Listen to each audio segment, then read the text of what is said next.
Hello. Good evening, all. Hey, Gene. Gene.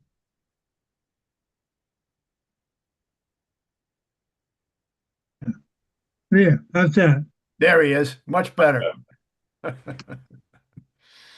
We're here. You seem very quiet. Quiet? You seem very quiet, yeah, but then you fixed your mic, so everything's fine now. Quiet's good. Quiet's good too. Quiet's good too. Hey, Allison. Hi. Oh, am I muted? No, we can hear you. Okay.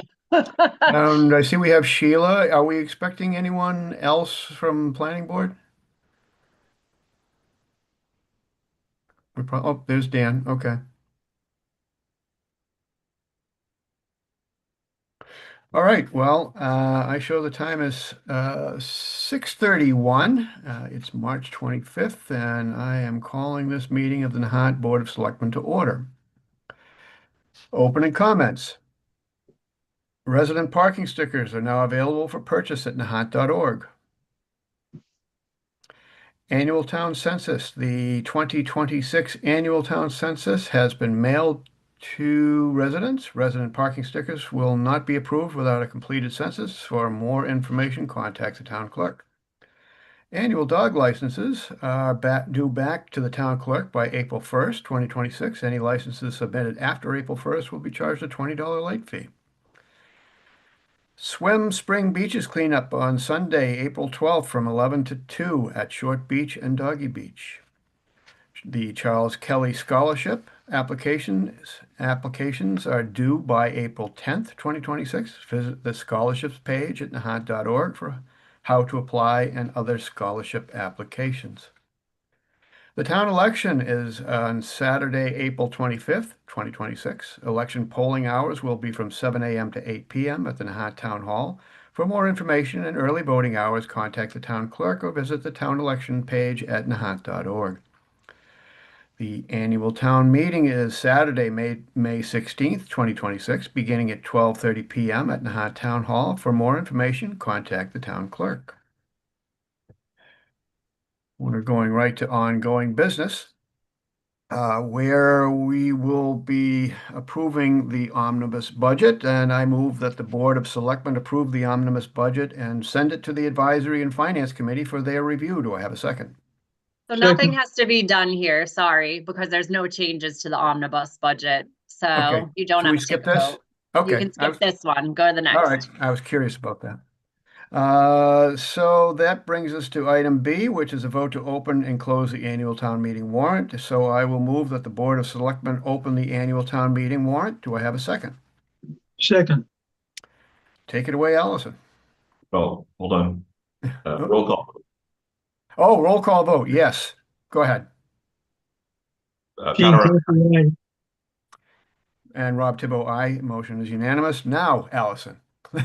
Thank you, Pat. So yeah, the reason why we're having the meeting tonight is because the planning board wanted to update the wording of the previous article that we submitted regarding the wireless telecommunications bylaw. So I had previously shown you a warrant with article language. It's under Article 21. And so I've updated the warrant with the language that the planning board sent, as well as I've sent you drafts of the update to the bylaw. So I have the planning board chair, Sheila, on here, who is here to walk us through and explain the changes. Sheila? Hey.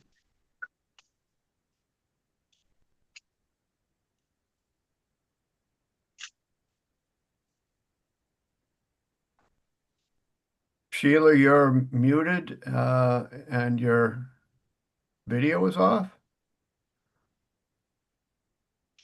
If she needs a few more, Oh, there she is. Okay, Yours. I had it all on before, sorry. Okay, I'm back. So I will start over, and that is The building inspectional services received a building application to do work at the cell tower, which triggered our commissioner to question and ask what rules, regulations do they need to meet? And it turns out that there were some deficiencies, let's just say. Not only did we find that there were deficiencies in our zoning bylaw that was originally done in 2009, but also the steps to be taken by Crown Castle is the company that leases the space and owns the tower up at behind the police station, and T-Mobile, who wants to update their equipment. So we have been working with Crown Castle and T-Mobile, and they've been very good and gracious with us. We've held them back a bit. They wanted to go in under what's called as a shot clock eligibilities facilities request, but they've been working very well with us. So we've been able to update our zoning bylaw. And when that first original article went into you, it's no one would understand what it would mean. And so the new article, I think, is a little more self-explanatory, and it kind of delves into exactly what's happening within our current bylaw. Do you have that in front of you? I also just Yes. shared it on the screen. Wonderful. Yep. So I'll just tell you what the original article said. It said to see if the town will vote to approve changes to the non-zoning bylaw, section 13, wireless communication zoning bylaw, to include the following reports. An MPE exposure calculation, that was number 1. Number 2, light analysis. 3, sound analysis for proposed facility compared to the current installation. And number 4, any and all EFR in the future to be collected by our building inspector. Not only, I don't think the planning board really knew what that all really meant, et cetera. And so we just wanted to get a place mark. And so now you can see as article number 21 does spell out really a little bit more on what new selection 13.08 has been a whole new section added to our bylaw. We have made some other important updates, and that is the very first name. It's the wireless telecommunications zoning bylaw. So we have actually gone in, did a lot of spelling critiques. Our new alternate, Scott Kirkland, actually has reviewed it, and he's come back and said there's some layout, there's some things wrong with our bylaw that we have sent in, but we're not going to make any of those changes. I think it's good on the face that it stands right now. It has been back and forth and washed through ourselves, the planning board, our consultant, and so I think it's okay the way it stands. Not to say that we also just want to get a whole new zoning bylaw that then we can address any added issues with maybe what we didn't get to this time. So that's what the new zoning article should be for section 13 under the wireless communications bylaw. Sheila, what does any or all of this matter to the average resident? Well, that's why I said the very first article would be way too confusing and far more questions being asked, like what is EME, what is MPE? And it's mostly about multiple permissible emissions on radio frequencies. And there are FCC rules and regulations. In order for the Crown Castle and T-Mobile to get their building permit, we did ask, they did apply, they did do it, and they were well within all the rules and regulations on levels of exposure of radio frequency emissions. So we're very happy that currently everything is good. Now, I have heard that there may be another carrier coming through, and they may want to upgrade their equipment, and they will have to do the same report. So they will do an accumulative report too, not just a single carrier report. It's more important because, you know, all of them are operating at the same time usually, and sometimes like all at noontime or all at 4 o'clock or, you know, 8 o'clock in the morning. So those would be the highest amount of emissions during a particular day. So those are the kinds of things that we were looking for. And we Thank didn't you. kind of had a lack of enforcement within the text of our zoning, you know, this section. And consultant fees, they were not in line with today's fees because, like I said, this was written in 2009. And there were some things that just needed clarification. Any Thank other you. questions? I'm good. That's a good explanation. Thank you. Okay, so I just will give you the, is Dan script on? No? Yep, yep. Oh, yes, okay, so I just want to confer with Dan to make sure that the next step is for the selectmen to approve it, send it back to the planning board. For the planning board then will, make notice, in the item to be published. The town clerk will be notified. You will then be notified of the particular hearing. The abutter city of Lynn will be notified, the Attorney General's office, the Department of Community Housing and Development, the Executive Office of Housing and Development, and I think I said the AG's office. I don't think I missed anybody there. Did No, I? it does, there's nothing to approve it. They just sort of bounce it back to the planning board, given that this is a zoning bylaw Right, draft. So they just sort of, the statute says it's something, get it, and they bounce it to the planning board. The unique spot here is that it's a planning board's own initiative versus any other department or citizen petition. So it's kind of funny that it goes from the planning board, Okay. something back to the planning board, but we've done it before. yes, yes, No, we no. have done it before. Okay. There's All right, well, that's good. So that I'm right at the moment, planning that next Tuesday will be the first publication in the item, which is March 31st. The second publication will be April the 7th for the public hearing on April the 14th. At the moment, because this was fueled by a building permit application, we were going to just hold an informational meeting with Crown Castle and T-Mobile and our consultant prior to the public hearing on the 14th. And that we were only gearing for, 20 minutes to a half hour.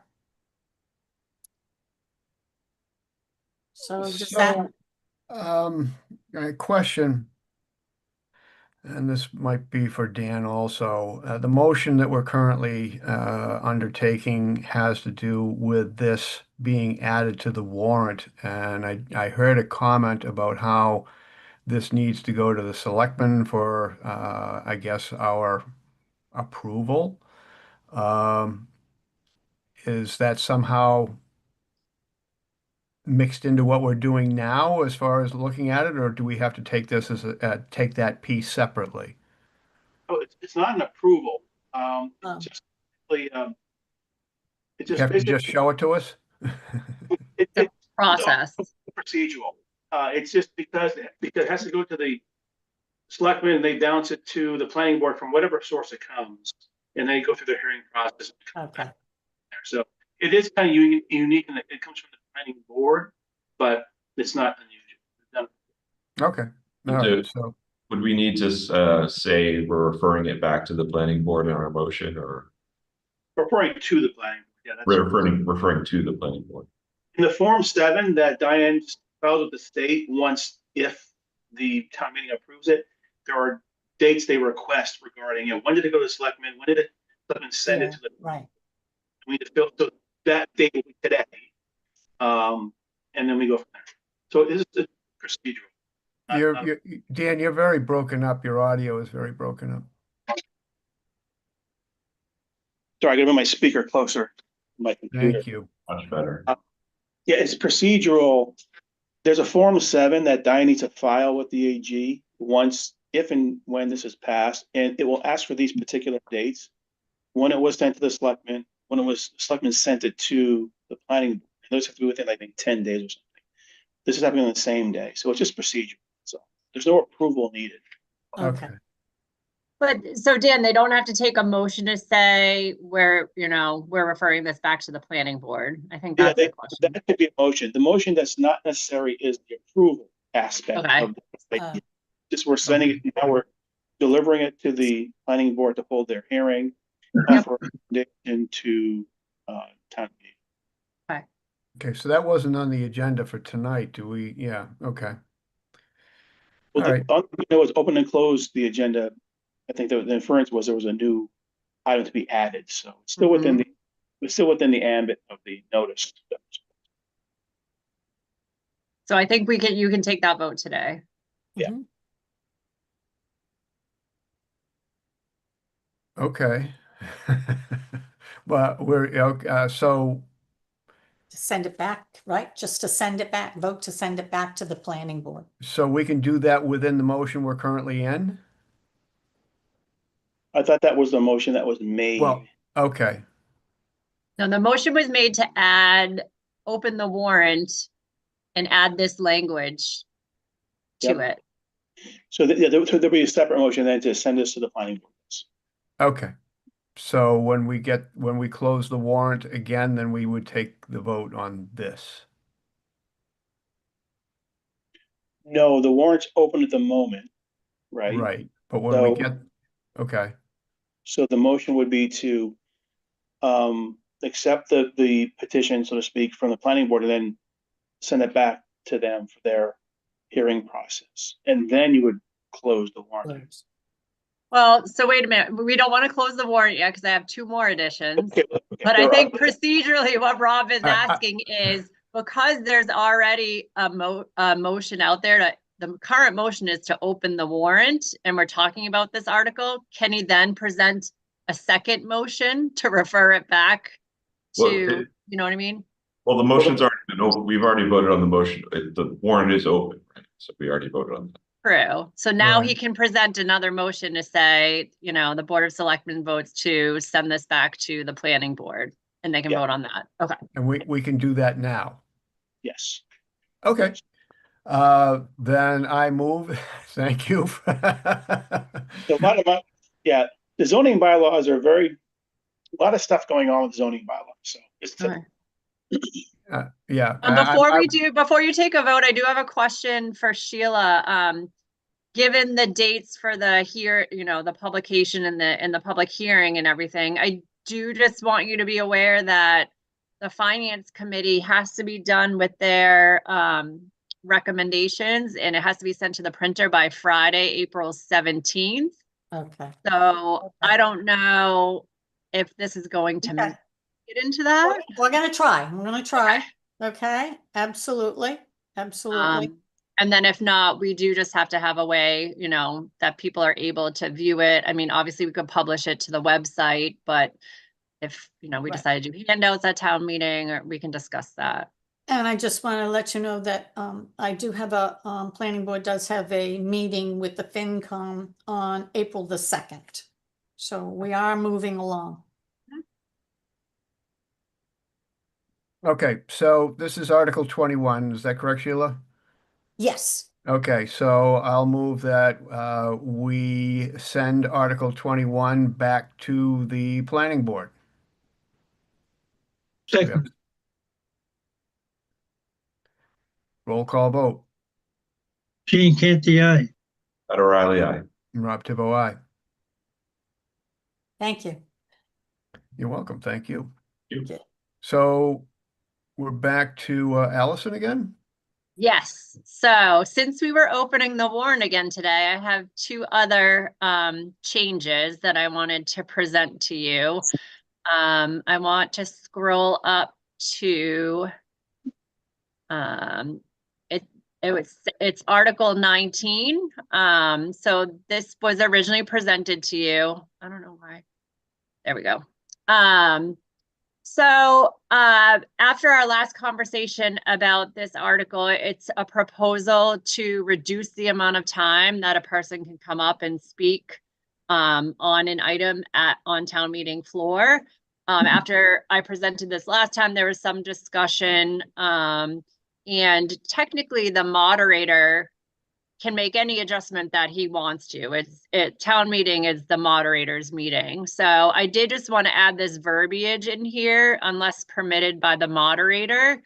So if there is a topic that's presented at town meeting, and there's lively discussion and the moderator wants to permit somebody to extend beyond this proposed 4-minute mark, he or she could make that decision. Okay. So that's one change. The other change is to a citizen's petition. So previously you've seen the warrant, it had Article 22 on it. It was a citizen's petition to vote to prohibit the application of SGARs. I didn't realize that the same petitioner has submitted a second petition. I had never seen the article language until this week. So because we did receive a second petition from the same petitioner in a separate article, I have to include it on the warrant. And so I've added that in right after that first article to Article 23. It's regarding, the same subject. But the article is a little bit different. And so this one, it says to determine whether the town will authorize the select board to petition the general court for special legislation. And then there's this proposal below that says, notwithstanding chapter 132B of the general laws or any other general or special law to the contrary, the town of Nahant may by ordinance prohibit the application of SGARs. So this was submitted to the town clerk within the required time frame. It just never made it to my desk to get onto the warrant. So that was an administrative oversight. So I'm adding it here now. Okay. And so those were the only two additional changes in addition to the planning board's update. So All right. can I ask a little bit on this article, this new Article 23, we're asking the town to authorize the select board to petition the legislature for special legislation. Now, my understanding is they are considering this right now. They are. Mm-hmm. Yeah, so how is this different? Is this just us supporting what the legislature is currently considering? Maybe just. Wait, Pat, I don't think the legislature is considering this special legislation yet. I believe Right. by opting to go through this process first and then taking it to Representative Reed or Senator Creighton to process through the legislature in Boston. So, Oh, so this is specific to Nahant. oh, for sure, yeah, because Okay. this area, this field's occupied by state law, by the Massachusetts Pesticide Control Act. Right. So it needs to go through special legislation before a town meeting can approve it. I'm sorry, before it can be actually official. Right. Okay. So my understanding was the state legislature is considering a statewide ban, but I think that's maybe just in committee right now. That could be true, but they're not considering this particular. Right. This is specific to Nahant. Okay. Thank you. That's why it's called special. There's general session laws and special session laws. This is special. Okay. Allison, that's it? Yes, that's it in terms of the warrant. All right, so we can move that the Board of Selectmen close the annual town meeting warrant and send it to the Advisory and Finance Committee. Do I have a second? Second, Discussion? Roll call vote, Gene Canty, aye. Pat O'Reilly, aye. and Rob Tibbo, aye. Motion carries. That brings us to the Town Administrator's report. Yeah, so I just had a few kind of reminders that I keep talking about. I spoke about it last week's meeting too. There is going to be a Zoom this coming Tuesday, March 31st, that the town's presenting. I did a press release about it, so it's on the town's website. And if you're signed up for updates on the website, it was pushed out to those emails. But it's a presentation on affordable housing trust. It's going to be at 6:30 on Zoom, and it's going to be done by Shelley Gehring from the Massachusetts Housing Partnership. So she's going to make a presentation, and then it'll be a question and answer session after. So I do encourage, residents to attend. As you know, there's an article on the town meeting warrant to establish an affordable housing trust in Nahant. So, I want residents to come and ask whatever questions. Shelley is an expert in this area. She's helped many municipalities in the state develop an affordable housing trust. And So I think, can we do something with social media to advertise that? yes. Yeah. So Kristen is my social media guru. I'll put it on the town hall page. I also, Jeff Lewis, who has been assisting in drafting the bylaw for this, has been posting to the Nahant residents page. So yes, we're posting it in multiple social media areas. Excellent. Yeah. So I would like that to be well attended. I think it will be. Yeah. Just something else that I wanted to talk about, as I've been attending the CPC meetings and the finance committee meetings as, we lead up to town meeting. There's a lot of work that these committees are doing. So the finance committee last week met with the fire and police departments to talk about their budgets. As you know, there's kind of two budgets that are on the table. There's one that I term a level services budget, and one is an override budget for $1 million override. A large portion of that is due to additional personnel requested by the fire department.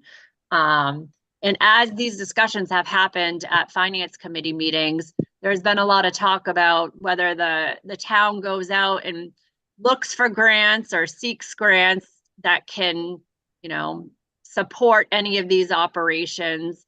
And so I did provide the finance committee with a history of grant funding that the town has received since FY 2018. And annually, we do receive over $1 million, an average of $1 million in grants for a variety of reasons. The police department seeks grants in multiple areas. They receive multiple state grants. The fire department has received grants for equipment. They've received in the past a grant for the new fire engine years ago. The DPW has a number of grants. We received a congressional earmark for the Wharf Street pump station. And we also take advantage of low interest borrowing through the state revolving trust at 2% and MWRA, which we're going to fund our water meter project. So as we're considering, these budgets that are on the table, I just want to assure everybody that department heads and myself are very active in looking at other funding mechanisms for, many of these things, and are successful in getting that for some of our operating costs. Unfortunately, I don't agree with seeking funds for personnel costs.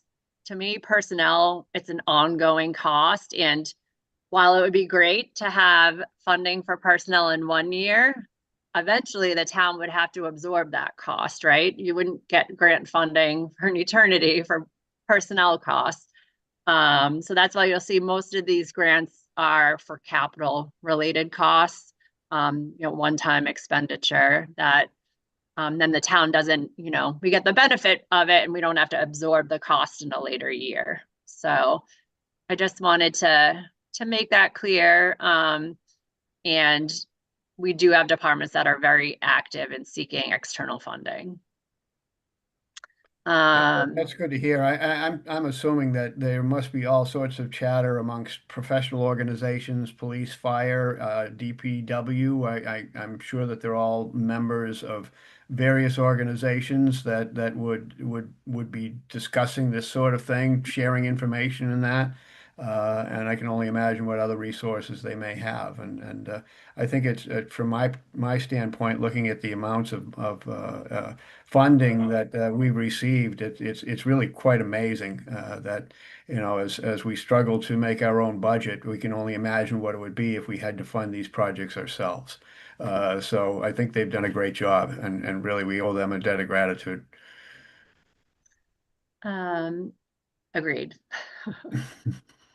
So that's really all I want to mention. Again, our meeting tonight kind of popped up at the last minute. We'll have a regular select board meeting again next week.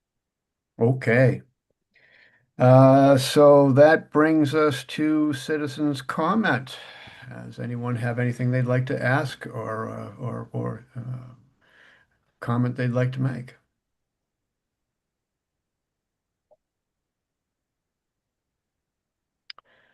Okay, hearing and seeing none. I motion to adjourn. Second, Roll call vote. Gene Canty, aye. Pat O'Reilly, aye. And Rob Tibbo, aye. Thank you so much, everyone. Good night.